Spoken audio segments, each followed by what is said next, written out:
जरा आप लोग सोचिएगा क्या हम पढ़ा रहे हैं। अच्छा, किसी बच्चों ने ये देखा है कि गाय देखी है? भैंस देखी है? सभी बच्चों ने देखा है?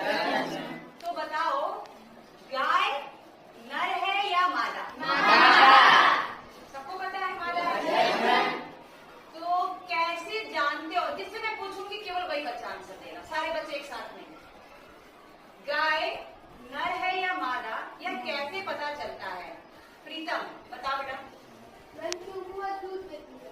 सिद्धांत सही बोल रहा है, दूध देती है कि नहीं? अच्छा, और सागर खड़े हो बेटा। और क्या लक्षण है या कैसे हम जानते हैं कि गाय क्या है, मादा है? बच्चा देती है, सही बात है। सिद्धांत और कोई बताए, और कैसे हमें पता चल सकता है कि गाय क्या है, मादा है? ऐसा बताओ। उसके लिंग से पता चलता है कि गाय क्या है, मादा है या मादा है। Very good. इसी तरह हर प्राणी में, हर जीवों में नर और मादा अलग अलग होते हैं, जिससे हमें पता चलता है कि यह नर है या मादा। लेकिन यह किस प्रक्रिया द्वारा निर्धारित होता है? किसको पता है? नहीं? तो आज हमारा टॉपिक है बच्चों, लिंग का निर्धारण, मतलब लिंग निर्धारण। हम लोगों को जनन चैप्टर पढ़ा चुकी हूँ, उसमें हम लोगों ने युग्मक, युग्मनज, निषेचन जैसे शब्दों में पढ़ चुके हैं कि यह क्या चीज है। तो मुझे कोई बताएगा कि जनन क्या होता है? आप लोग का पूर्व ज्ञान का टेस्ट हो जाए थोड़ा कि जनन क्या होता है। कौन बच्चा बताएगा? हैंड रेज करो जरा, तो देखिए कितने बच्चों को आ रहा है जनन किसे कहते हैं। बताओ। अपने समान जीवों को उत्पन्न करने की प्रक्रिया को जनन।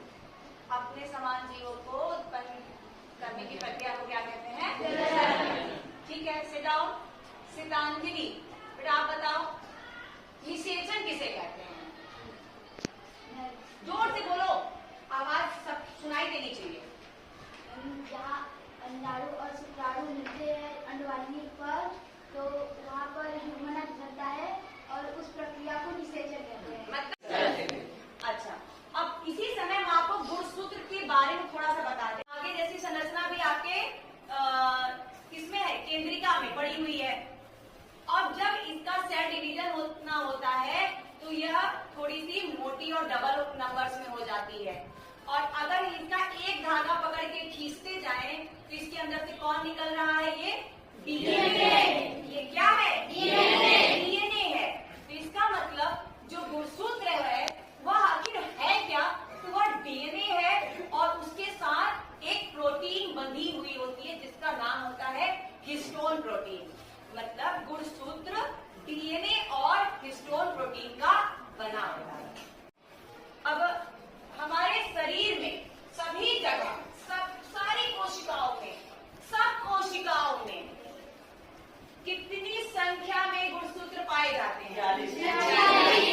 46 गुणसूत्र पाए जाते हैं। कितने बच्चों? 46। या फिर कह सकते हो गुणसूत्र पाए जाते हैं। लेकिन हमारे ही शरीर में कुछ ऐसी कोशिकाएं होती हैं जहां पर 23 जोड़े गुणसूत्र नहीं पाए जाते हैं।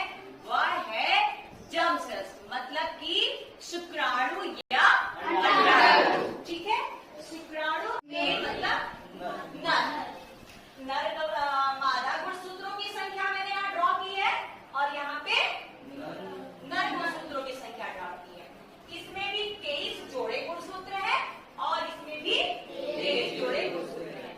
अलग अलग कलर के नहीं होते हैं, अलग अलग कलर से मैंने आपको समझाने के लिए ड्रॉ किया है। ठीक, अब इसमें 22 जोड़े गुणसूत्र बच्चों ध्यान दीजिएगा।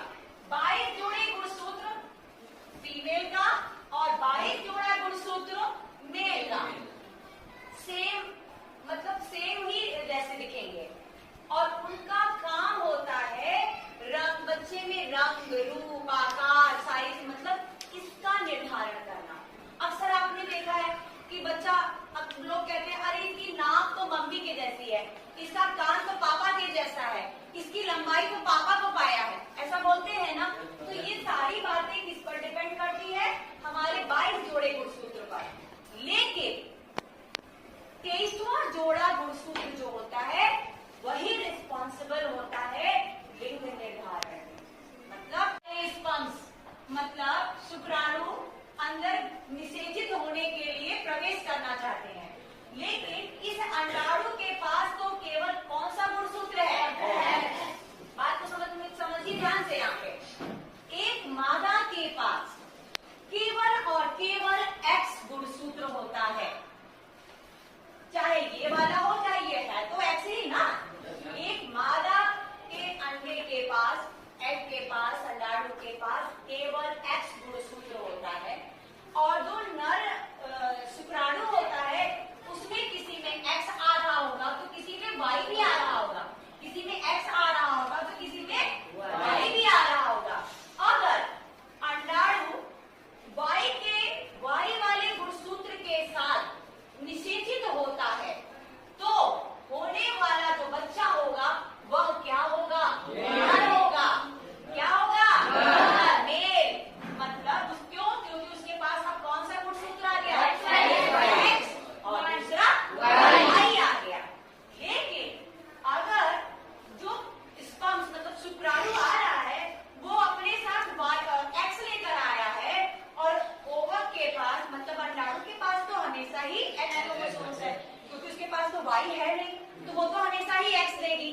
तो जो शुक्राणु होता है अगर उसके पास भी X क्रोमोसोम्स है और अब वो X निषेचित हो रहा है, सॉरी स्पर्म और वो निषेचित हो रहा है, तो वह जो बनेगा गुणसूत्र अब कौन सा हो जाएगा?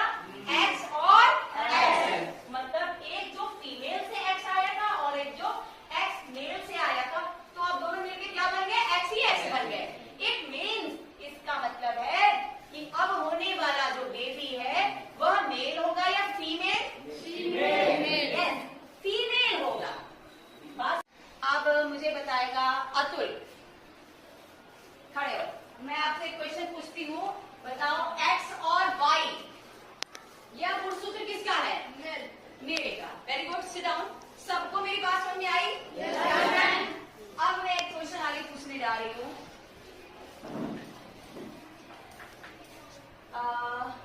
प्रतिज्ञा में आप बताओ, जब X और X निषेचित होंगे तो नीचे क्या बना? XX बना, तो होने वाला बेबी क्या होगा? गर्ल होगी कि बॉय? लड़की। जोर से बोलो। गर्ल होगी। Very good, sit down. अब विनय खड़े हो। अगर ये X और ये वाला Y मिल जाए तो यहाँ पे XY निषेचित होके तो क्या बन जाएगा? Very good, sit down. सब इसके लिए तालियां बजा दो भाई सब। जब बच्चे समझते हैं तो और अच्छा लगता है ना आंसर। यह कहना गलत है कि उस फला औरत को बार बार लड़की ही हो रही है, यह एकदम गलत है। तो इसका मतलब हमारा समाज अभी जागरूक नहीं है।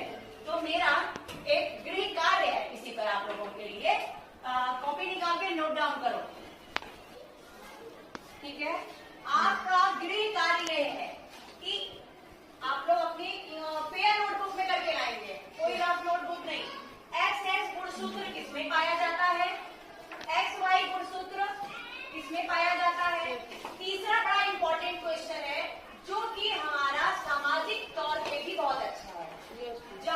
सभी बच्चे यह लिंग निर्धारण की जागरूकता अपने पेरेंट्स के साथ शेयर करेंगे और 2 मिनट का या 1 मिनट का वीडियो बनाकर मेरे पर्सनल वॉल पर शेयर करेंगे। मतलब व्हाट्सएप में अपने परिवार को जागरूक करिए, धीरे धीरे यह समाज भी हमारा जागरूक हो जाएगा।